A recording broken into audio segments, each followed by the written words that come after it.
Before you, friends, is a cinema in the 5.1.4 setup, which we've assembled to showcase the power and performance of hi-fi audio and video equipment in modern realities.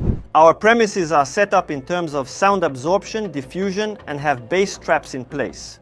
The size is approximately 18 square meters, which corresponds to a typical room where people usually install cinemas. Let's go through the components. I'll tell you why we specifically use these brands for demonstration, and also stop at how you can improve the sound without inflating the budget. We have Dalia Byron speakers. I see it as a ticket to the world of high-quality audio, a strong series with a neutral presentation capable of reproducing music at a high level. Also, with good dynamics, it's suitable for movies, but with a softer delivery and wide soundstage, it's more versatile and suits more people.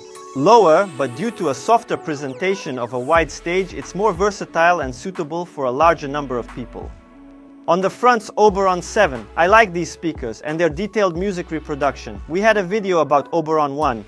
The character in this series is very clearly traced. In floor-standing speakers, of course, the bass is lower, the stage is wider, plus the punch surprises with its clarity and speed. In general, I am not a proponent of putting shelves in cinemas, well, like for example the ones installed by MJ Acoustics or M&K Sound, for instance. In my opinion, when it comes to movies, it is definitely better to install large speakers, which are more versatile and capable of handling the intense bass work in films. In the center, of course, Oberon Vocal copes with its money, with dialogues, with flying colors, again thanks to the lightest 29mm dome tweeter and SMC paper woofers. Here they are, pleasant to the touch. For this amount of money, I believe it is one of the best centers in terms of the ratio between price and quality. And in addition, they have the phase inventory in front, which facilitates their installation. You can just put it up against the wall and everything will be fine. It's a pity that we can't do this with Oberon 7, unfortunately. The bass machine sub C8 is even a bit small for this room, although thanks to the room treatment, the low frequencies can be felt, but not as well as desired. I am lacking depth. Stress is set to 80 Hz, level is at 60%. Does he require a replacement? Definitely yes. It's better to install SVSS B1000, but ideally PB2000 PRO, which will take this home theater to a completely different level in terms of volume and low frequencies. On the back of Oberon 3, I think it's unnecessary. You could have saved and put Oberon 1.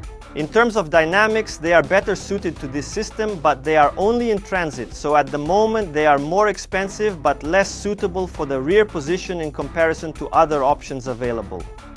In general, I recommend that the columns in the horizontal plane, front, center, rear, be of the same size or as close as possible to each other in terms of speakers. Naturally, fronts are typically distinguished against this background, but try to select AES to make the sound field as homogeneous as possible, respectively, to ensure similar dynamics. Atmos Dali Alteca. Excellent choice for wall applications. Because of their tilt, they offer great versatility. We don't have much space on the walls and ideally they should be spread out, but it's very difficult to find a compromise with the design when you install a home theater in a regular apartment.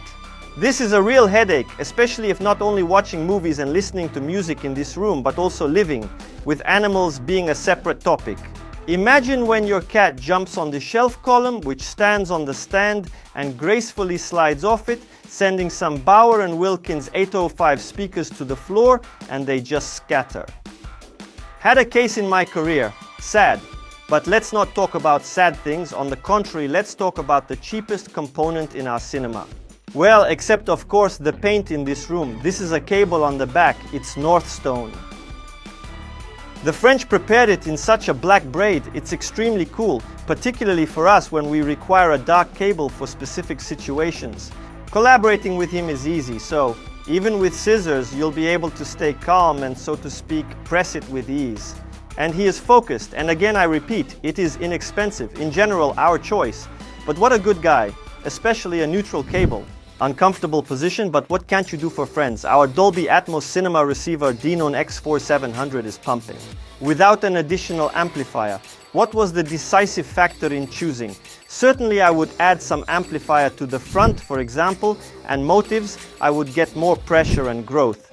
But on the other hand, you can pay more and install, for instance, Net T778, surpassing our Japanese comrade in terms of sound and ecosystem. But we have what we have.